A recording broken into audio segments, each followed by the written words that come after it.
카네기 처세술. 서문.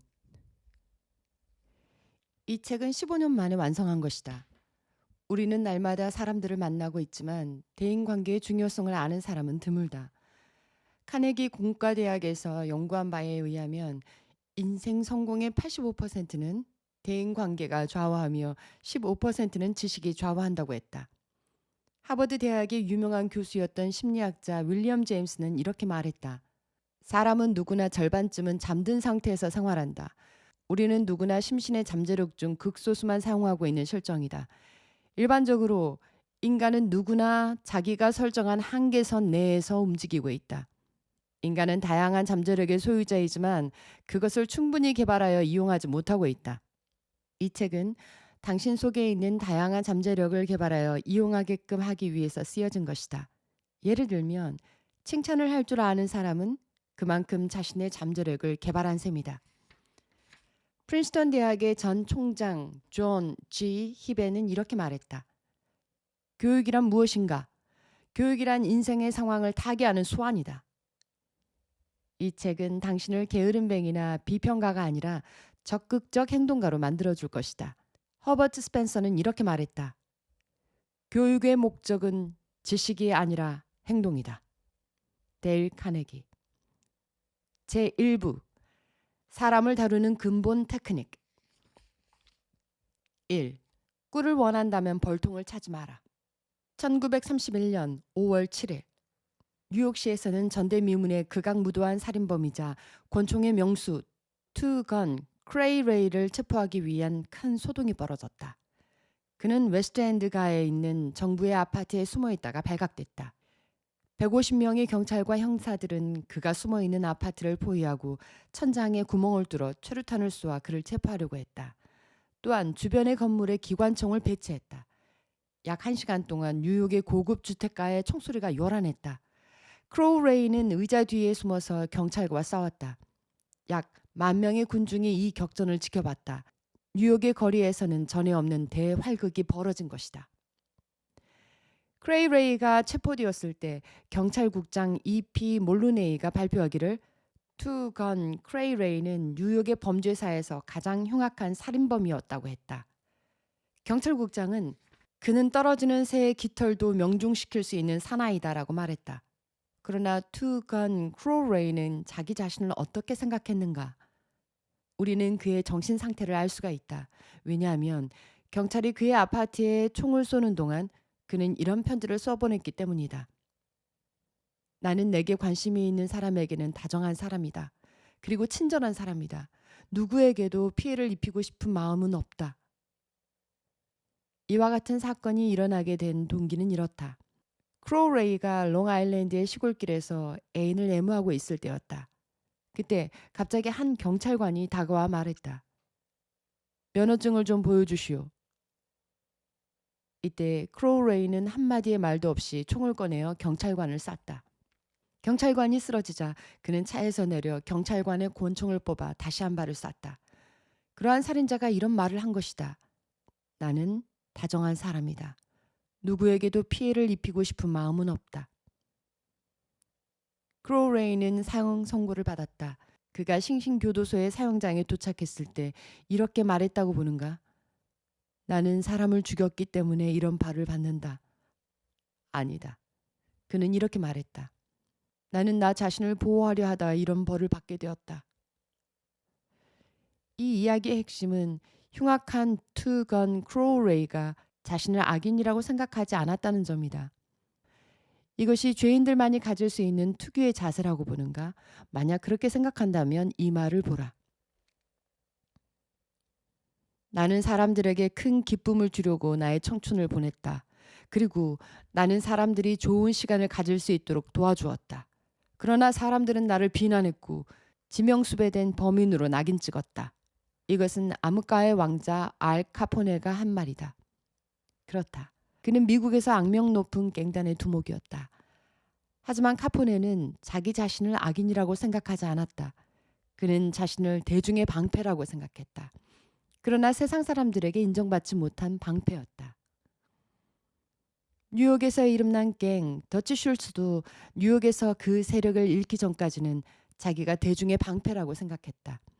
그는 어느 날 신문 기자들과 인터뷰에서 자기는 실제로 대중의 방패라고 말했다. 사실 그는 자신을 그런 사람이라고 믿었던 것이다.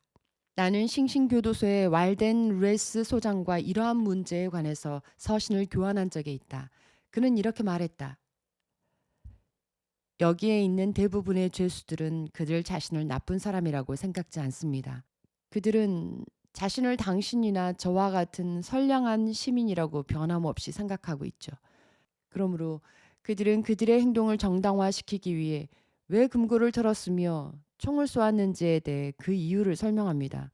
그들은 자기들의 반사회적인 행동을 이러이러한 사연 때문이라고 변명합니다. 그리고는 자신들을 교도소에 감금시키는 것은 부당하다고 억지를 쓰죠. 알카포네, 투건 크로레이, 더치 슐츠와 같은 악명 높은 죄수들도 자기들의 행동을 자기들 탓이라고 생각지 않는 것이다. 그런데 당신과 내가 평소에 만나는 사람들은 어떤가? 미국의 위대한 실업가 존 워너메이커는 이렇게 고백했다.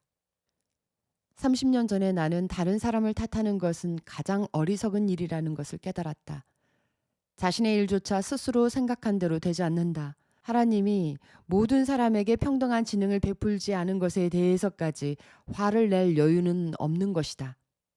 워너메이커는 젊었을 때 이미 이러한 깨달음을 얻었는데 나는 유감스럽게도 40세에 가까워서야 겨우 인간은 설사 자신이 아무리 잘못되었다 하더라도 결코 자신이 나쁘다고 생각하지 않는다는 것을 깨달았다. 남을 비평하는 것은 무익한 짓이다. 왜냐하면 그것은 상대방으로 하여금 자기 자신을 방어하도록 만들기 때문이다. 또한 상대방이 스스로 합리화하도록 주선하기 때문이다. 그리고 그것은 상대방의 자존심을 상하게 하고 감정을 해치고 결국 반항심을 일으키게 하는 실로 위험한 것이다. 악을 행하는 자는 자기를 제외한 다른 모든 사람에게 자신의 잘못을 돌린다. 그것이 인간의 본성이다. 우리도 이와 같은 기질을 가지고 있다. 그러므로 비평을 하려면 악을 행하는 자, 알카포네, 투건 크로레이를 기억하라. 비평이란 항상 집으로 돌아오는 비둘기와 같다는 사실을 알라. 우리가 비평을 하거나 잘못된 점을 수정해 주려고 비난하면 상대방도 우리를 그렇게 대한다는 것을 알라. 1865년 4월 15일 토요일 아침 아브라함 링컨은 부스가 쏜 총알에 맞고 포드 극장 건너편의 어느 싸구려 여인숙의 침대에서 죽어가고 있었다. 키가 큰 링컨에게는 그 침대가 작았을 뿐만 아니라 로사 본 헤울의 유명한 작품 말박람회의 싸구려 복사판까지 침대 위에 걸려있어 처량함을 더했다. 이 광경을 보고 국방장관 스탠튼은 이렇게 말했다. 세계에서 전무후무한 통치자가 여기에 누워있다. 링컨이 이렇듯 사람을 성공적으로 다룰 수 있었던 비결은 무엇일까? 나는 지난 10년 동안 링컨의 일생에 대하여 연구했다. 그리고 신비의 링컨이란 책을 위해서 3년 동안 연구했다. 나는 그 누구보다도 링컨의 인격과 가정생활, 사람을 어떻게 다루었는지 철저하게 연구, 검토했다. 그도 남을 비평한 적이 있는가? 물론 있다. 인디애나주 피존 크릭베리에 살던 청년 시절의 그는 남의 흠을 들추어내어 퍼뜨렸을 뿐만 아니라 상대방을 비웃는 편지와 시를 써서 일부러 사람들의 눈에 잘 띄는 길에 떨어뜨리기도 했다. 이 편지들 중에 하나는 어떤 사람이 평생 동안 그에게 적개심을 품도록 만들기도 했다. 그 후에도 링컨을 일리노이주 스프링필드에서 변호사로 있을 때 그의 상대방을 신문지상에서 공개적으로 공격했다. 1842년 가을 링컨은 얼빠진 아일랜드계의 정치가 제임스 쉴드를 비난했다. 그는 스프링필드 저널지에 익명의 편지를 보내 그를 헐뜯었다. 그 기사로 인하여 쉴드는 마을 사람의 웃음거리가 되었다. 감정파이며 자존심이 강한 쉴드는 화가 났다. 그는 편지를 쓴 사람이 링컨이라는 사실을 알자 즉시 말을 타고 링컨을 찾아가 단둘이서 싸우자고 도전했다. 링컨은 싸움을 원하지 않았다. 그는 단둘이 싸우는 것을 반대했다. 그러나 회피할 수가 없었다. 쉴드는 무기의 선택권을 링컨에게 주었다.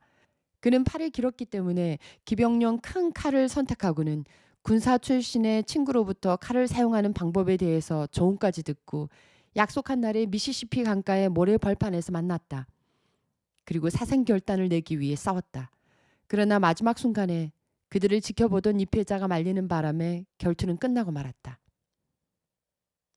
링컨은 이 사건을 평생 동안 잊을 수 없었다. 그는 그 덕택에 사람을 다루는 방법에 대해서 큰 교훈을 배웠던 것이다. 그 후 그는 두 번 다시 바보 같은 편지를 쓰거나 남의 흠을 들춰내는 일은 절대로 하지 않았다. 그리고 그는 이 사건을 고울 삼아 결코 어떤 일에 대해서도 남을 비난하지 않았다. 남북전쟁 당시 링컨은 포토맥 지역의 군대 사령관을 세 사람으로 잇따라 바꾸었다. 맥클레렌, 포프, 번사이드, 후커, 미드가 차례로 그 자리에 앉았다. 그런데 그들은 한결같이 실수를 범하자 링컨은 궁지에 몰렸다. 국민들은 모두 이런 무능한 장군들을 통렬히 비난했다. 그러나 링컨은 아무에게도 악의를 품지 말고 사랑으로 대하라고 자신에게 말하며 심신의 평화 속에서 실수 없이 일을 처리했다. 그는 이러한 자세로 살았다. 그가 좋아하던 좌우명은 비판을 받지 않으려거든 비판하지 말라였다. 링컨은 자기의 부인이나 주위 사람들이 남부 사람들을 욕할 때마다 이렇게 말했다. 그들을 비판하지 마라. 그들도 우리와 별 차이 없는 사람들이다. 링컨은 비평을 하고 싶을 때가 많았지만 비평이 무익하다는 사실을 알기 때문에 그것을 삼갔던 것이다. 신뢰를 통해서 링컨의 인격을 알아보자. 게티스버그 전투는 1863년 7월 1일부터 3일간 걸쳐 일어났다. 7월 4일 밤에 리 장군과 그의 군대는 폭풍우가 휘몰아치는 가운데 남쪽으로 후퇴하기 시작했다. 리가 패배한 군대를 이끌고 포토맥 강에 도착했을 때 강은 밤 사이에 내린 호우로 범람하고 있었다. 그리고 뒤에는 승전을 거듭하는 북군이 뒤쫓고 있었다. 그는 완전히 궁지에 몰렸다. 더 이상 도망갈 수가 없었다. 링컨은 이러한 상황을 알았다. 리가 이끄는 군대를 포로로 잡아 전쟁을 끝낼 수 있는 절호의 기회였던 것이다. 기대에 부푼 링컨은 미드 장군에게 작전 소위를 소집하지 말고 계속 리를 공격하라고 명령했다. 링컨은 전령을 보내 즉시 전투 태세를 갖추라고 지시했다. 그런데 미드 장군은 어떻게 했는가? 그는 링컨의 명령과 정반대의 행동을 했던 것이다. 그는 링컨의 명령을 무시하고 작전 회의를 소집했다. 그는 쓸데없이 시간을 보냈다. 그리고 여러 가지 이유를 붙여 리를 공격하라는 명령을 거부한 것이다. 그 사이 강물은 줄어들고 리는 그의 군대를 이끌고 포토맥 강을 건너 도망칠 수가 있었다. 링컨은 격분했다. 도대체 이게 웬일이냐? 링컨은 아들 로버트에게 이렇게 외쳤다. 맙소사. 도대체 이게 웬일이냐? 적은 도간에 든 쥐와 같았다. 손만 내밀어도 그들은 우리 수중에 들어왔을 것이야. 그런데 미드는 나의 명령을 따르지 않았어. 이런 상황에서는 어떤 장군이라도 리를 물리칠 수 있었어. 만일 내가 그곳에 갔다면 그를 때려잡을 수도 있었을 거야. 큰 실망에 빠진 링컨은 미드에게 보내는 한 통의 편지를 썼다. 이런 경우에도 그가 심사숙고했다는 사실을 명심하라. 다음은 링컨이 1863년에 쓴 미드 장군을 질책하는 편지의 내용이다. 친애하는 장군 귀하. 나는 리의 도주가 가져올 불행한 사태의 중요성을 당신은 틀림없이 인식하고 있었으리라 생각합니다. 우리는 그를 쉽게 잡을 수 있었습니다. 그리고 전쟁을 끝낼 수 있었습니다. 사실 이제는 전쟁이 무한정으로 연장되었습니다. 황금 같은 기회는 가버렸습니다. 나는 그 점에 대해서 매우 섭섭하게 생각합니다. 미드가 이 편지를 받아보았다면 어떻게 생각했겠는가? 하지만 미드는 이 편지를 보지 못했다. 링컨이 그것을 우체통에 넣지 않았으니까. 이 편지는 링컨이 죽은 뒤에 그의 소류에서 발견되었다. 그런데 내 추측으로는 어쩌면 링컨은 그 편지를 쓴 다음 잠시 창밖을 내다보면서 이런 생각을 했을 것이다. 잠깐 기다려라. 어쩌면 편지를 거칠게 썼을지도 모른다. 백악관의 편히 앉아서 미두 장군에게 공격하라고 명령을 내렸을지도 모른다. 만일 내가 게티스버그에 있었다면 지난주에 미드 장군이 겪은 것처럼 상처를 입은 사람들과 죽어가는 사람들의 신음소리를 듣고는 공격 개시의 명령은 엄두도 내지 못했을 것이다. 만일 내가 미드 장군의 입장에서 처한다면 나도 그처럼 처신했을 것이다. 어쨌든 이제 그 일은 다리 밑에 물과 같다. 만일 내가 이 편지를 보낸다면 내 기분만 나빠질 것이다. 그리고 미드는 자기를 정당화하고 오히려 나를 비난할 것이다. 또한 그는 나에 대하여 반감을 품고 사령관직을 잘 감당하지 못하게 될 것이다. 결국은 그가 군에서 제대하도록 강요하는 것이 된다. 그래서 링컨은 내가 이미 언급한 바와 같이 비평이나 비난이 무익하다는 사실을 일찍이 쓰라린 경험을 통해서 알고 있었기 때문에 그 편지를 보내지 않았던 것이다. 시어도어 루즈벨트는 대통령직을 수행해 나가면서 어려운 문제들을 당할 때마다 백악관 그의 사무실 벽에 걸려있는 커다란 링컨의 초상화를 의자의 기대에 앉아서 쳐다보며 이렇게 자문했다고 한다. 만일 링컨이 나의 입장에 처했다면 어떻게 할까? 그는 이 문제를 어떻게 해결할까? 우리도 어려운 문제를 당할 때마다 이런 식으로 대하면 문제 해결이 쉬울 것이다. 당신은 어떤 사람이 변화되고 조직적이고 개선되기를 바라는가? 좋다. 정말 좋은 생각이다. 나도 대환영이다. 그러나 왜 당신 자신부터 시작하지 않는가? 솔직히 말해서 다른 사람을 개선시키려고 노력하는 것보다 자기를 개선시키는 것이 훨씬 더 유익한 것이다. 그리고 위험 부담도 없다. 영국의 시인 브라우닝은 이렇게 말했다. 자기와 투쟁하는 것은 자기 개발을 위해서 가치 있는 일이다. 자기 완성을 시키려면 지금부터 크리스마스까지 시간이 걸릴 수도 있다. 그러나 일단 당신이 그렇게 된다면 당신은 즐거운 휴일을 보낸 다음 새해부터는 다른 사람에게 조직적인 인간이 되라고 충고를 하면서 세월을 보낼 수도 있을 것이다. 그러나 먼저 자기 완성을 해야 한다. 공자는 이렇게 말했다. 당신의 대문 앞이 청결하지 못하다면 이웃집 지붕 위에 눈이 쌓였다고 불평하지 말라. 나는 청년 시절부터 유명한 미국 작가 리처드 하딩 데이비스에게 어리석은 내용의 편지를 보낸 적이 있다.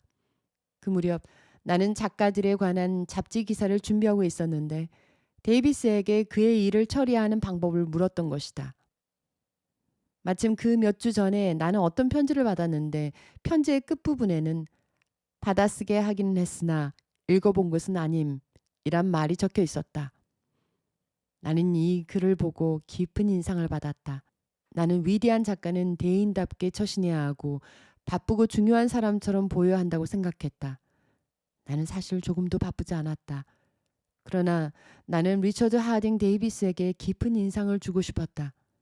그래서 나도 편지를 쓴 다음 끝부분에 받아쓰게 하기는 했으나 읽어본 것은 아님이란 말을 써넣었던 것이다.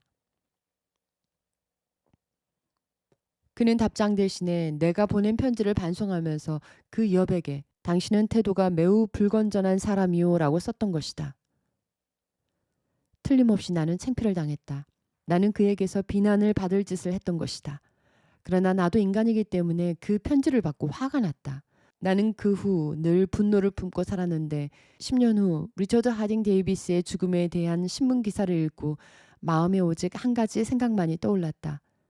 그가 나에게 준 상처는 잊을 수 없었던 것이다. 나는 그가 준 창피를 기억했던 것이다. 신랄한 비평을 받은 상대방은 죽을 때까지 한이 맺힌다는 사실을 명심하라. 아무리 타당한 비평이라도 그러한 영향을 주는 것이다. 무릇 우리는 사람을 다루는 데 있어 상대방을 논리의 동물로 생각하지 말아야 한다.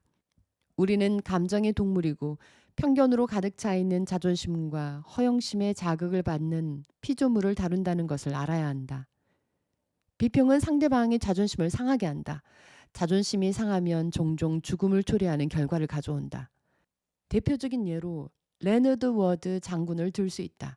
그는 군대와 함께 프랑스 전선에 파견되지 않자 자존심에 큰 타격을 받아 자기의 삶을 단축시켰다. 영국의 유명한 소설가 토머스 하디는 비평 때문에 영원히 소설을 쓰지 않게 되었고 영국의 천재 시인 토머스 채터스는 비평 때문에 자살했다. 벤저민 프랭클린은 젊은 시절에는 재치가 없었으나 그 후 사람을 다루는 데 있어 비상한 외교적 기술을 인정받아 프랑스 주재 미국 대사가 되었던 것이다. 그는 자기의 성공 비결을 이렇게 말했다. 나는 사람을 나쁘게 말하지 않는다. 나는 오직 모든 사람의 장점만을 말한다. 사람을 비평하고 비난하고 불평하는 사람은 어리석은 자다. 그러므로 이해하고 용서할 줄 아는 사람이 되려면 인격과 자제력의 소유자가 되어야 한다. 영국의 소설가 칼 라일은 이렇게 말했다. 소인을 다루는 것을 보면 위대한 사람의 인격을 알 수가 있다. 사람을 비난하지 말고 상대방을 이해하도록 노력하라. 상대방이 왜 그런 행동을 하는지 알아보도록 하라. 무조건 비평만 할 것이 아니라 동기를 이해하라. 그러면 동정, 관용, 친절을 베풀 수 있을 것이다. 모든 것을 아는 것은 모든 것을 용서하는 것이다 라는 말이 있다. 영국의 위대한 문학자 존슨 박사는 이렇게 말했다. 하나님 자신도 세상의 종말이 오기 전에는 사람을 판단하지 않습니다. 그런데 왜 남을 판단하는가?